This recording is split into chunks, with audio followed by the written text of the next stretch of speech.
व्यासपुर नामक गांव में एक जमींदार रहता था जो बहुत ही घमंडी और क्रूर था। गांव के सभी किसानों पर वो जुल्म किया करता था।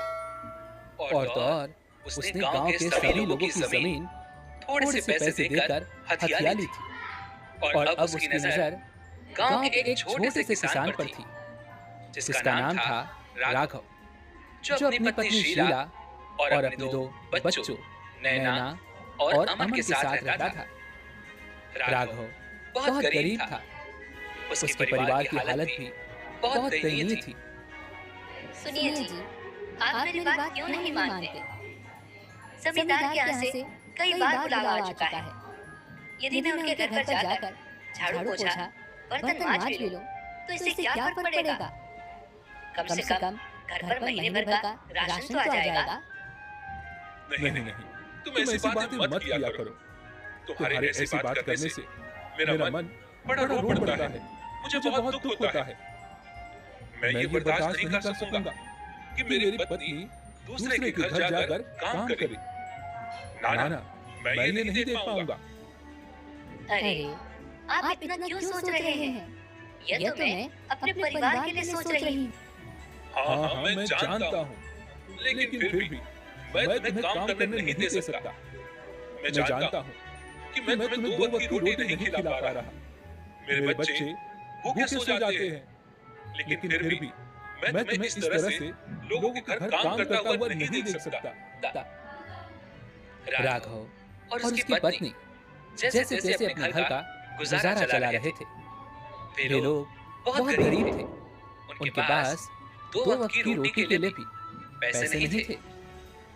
इस पर राघव जब भी गांव वालों से मदद मांगने जाता, जब भी वह किसी से कहता हल चलवा दो या ट्रैक्टर चलवा दो, तो गांव का कोई भी व्यक्ति उसकी मदद नहीं करता।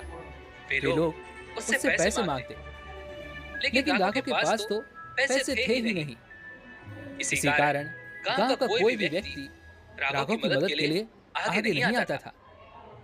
इसलिए राघव को खुद ही खेतों में मेहनत करनी पड़ती। राघव दिन रात मेहनत करता, लेकिन सूखी और बंजर जमीन पर वो भला किस तरह से अनाज उगाए? वह अपने आप को लाचार और निसहाय महसूस कर रहा था। उसे तो कुछ समझ ही नहीं आ रहा था कि वह क्या करे, किस तरह से अपने बच्चों के लिए 2 वक्त की रोटी का इंतजाम करे। उधर दूसरी तरफ वो क्रूर जमींदार भी राघव के खेत पर नजर गड़ाए हुए बैठा था। वह जब भी राघव से मिलता तो उससे एक ही बात कहता, अरे राघव, तुम इतनी मेहनत क्यों करते हो? मैंने तुम्हें कई बार कहा है, तुम अपनी जमीन मुझे बेच दो। इसके बदले में मैं तुम्हें अच्छे दाम दूंगा। नहीं नहीं मालिक, आप तो अमीर हैं, आप बड़े लोग हैं, और मैं जानता हूँ कि आप मुझे मेरी जमीन के अच्छे भाव भी दे देंगे। लेकिन वो पैसे लेकर मैं क्या करूंगा? वो पैसे आज नहीं तो कल खत्म हो जाएंगे, और उसके बाद मैं क्या करूंगा?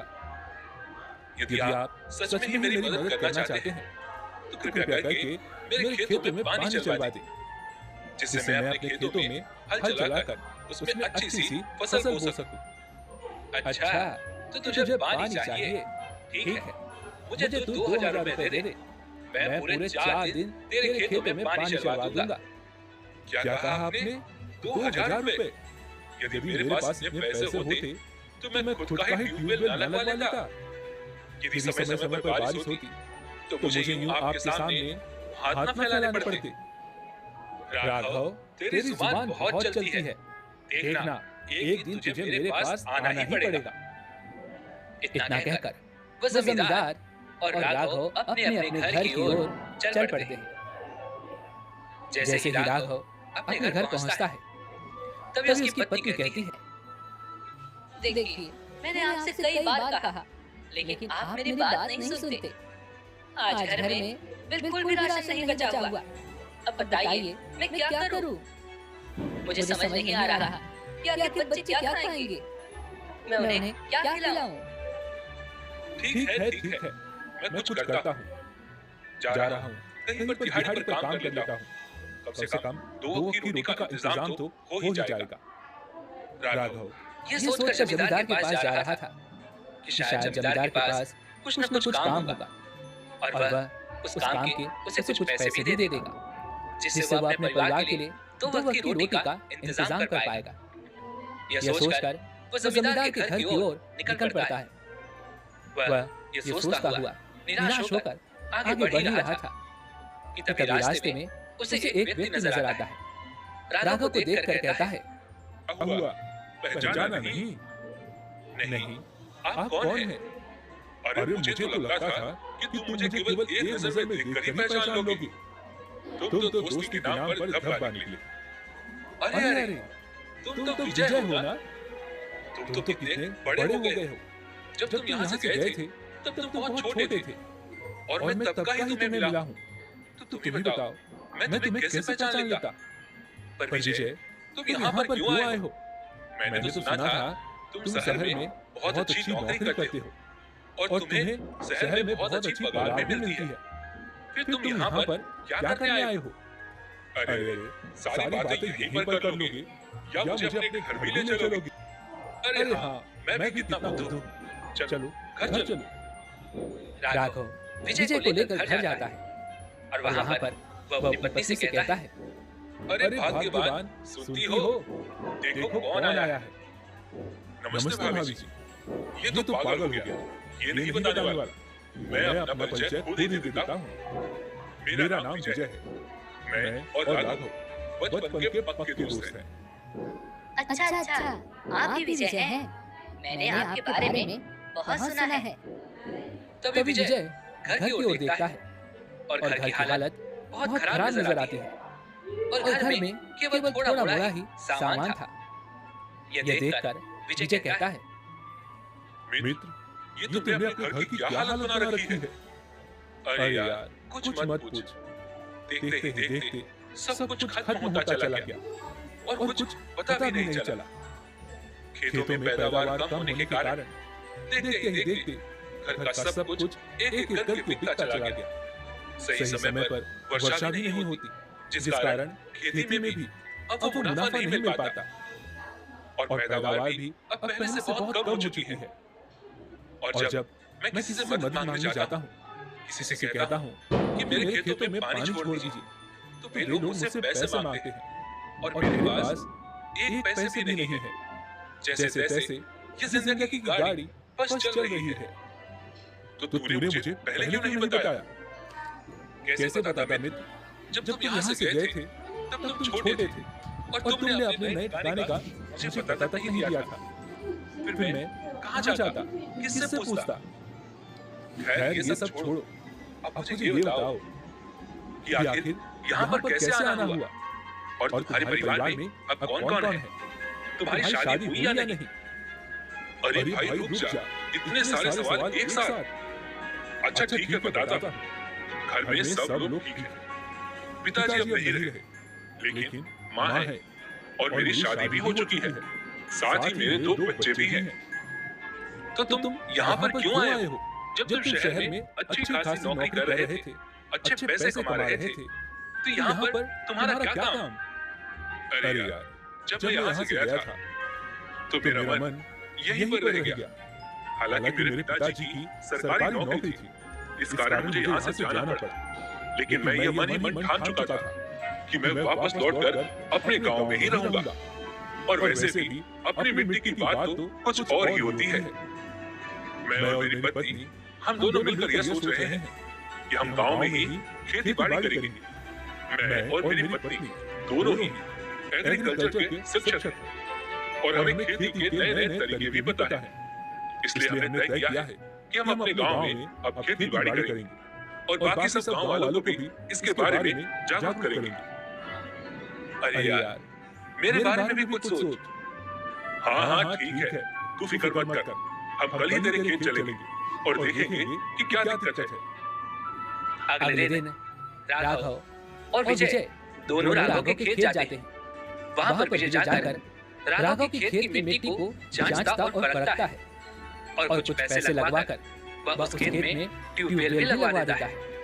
और फिर राघव के साथ जाकर वह तरह तरह के बीज भी लेकर आता है और फिर वह कहता है, राघव, हमें एक ही खेती के भरोसे नहीं रहना चाहिए। हमें अब हर मौसम के हिसाब से तरह तरह की खेती करनी चाहिए। अब से जैसा मैं तुम्हें कहूंगा, तुम बिल्कुल वैसा ही करना, और देखना कि तुम बहुत जल्दी मुनाफा भी कमाने लगोगे। विजय के कहने पर राघव बिल्कुल वैसा ही करता है। वो अपने खेतों में अलग अलग प्रकार के बीज बो देता है, और देखते ही देखते केवल 2 महीनों के भीतर उसकी जमीन पर अच्छी और हरी सब्जियां भी उग जाती हैं, जिसे लेकर विजय और राघव मंडी जाते हैं और वहां पर उसे बेचकर अच्छा मुनाफा कमाते हैं। आज तेरी वजह से पहली बार मैंने मुनाफा कमाया है। तो सच में एक फरिश्ता है जो मेरी डूबती हुई नैया को पार कराने आया है। अरे यार, हम दोनों दोस्त हैं। यदि मैं तुम्हारे काम नहीं आऊंगा तो फिर कौन तुम्हारे काम आएगा? और हाँ, एक बात और, आज मेरे परिवार वाले भी काम आने वाले हैं। तो भाभी से कहना कि अच्छे अच्छे पकवान बनाकर रखें, और मैं उन्हें अभी जाकर स्टेशन से लेकर आता हूँ। अच्छा अच्छा, ठीक है, मैं अभी यहाँ से सामान लेकर घर जाता हूँ। कुछ समय बाद विजय अपने परिवार को लेकर राघव के घर पहुँचता है। वहाँ पर राघव की पत्नी विजय के परिवार का आदर सत्कार करती है, और फिर वे सभी बैठकर एक साथ बातें करते हैं।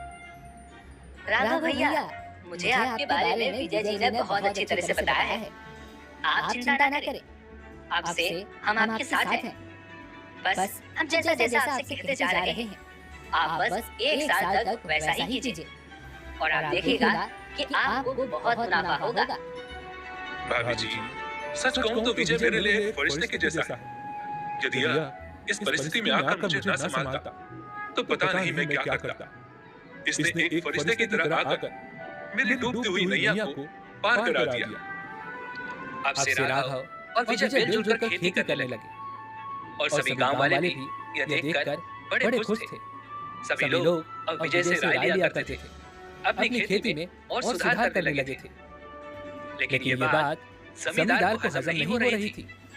क्रूर जमींदार राघव से बहुत जलता था, इसलिए वह विजय को जाकर डराता है, धमकाता है, ताकि वह राघव का साथ छोड़ दे और राघव की सारी फसलें एक बार फिर से बर्बाद हो जाए। वह पूरी तरह से एक बार फिर से गरीब हो जाए, ताकि वह उसे कुछ पैसे देकर उसकी जमीन हथिया ले। लेकिन विजय उस जमींदार की एक नहीं सुनता। वह उसकी धमकियों से नहीं डरता।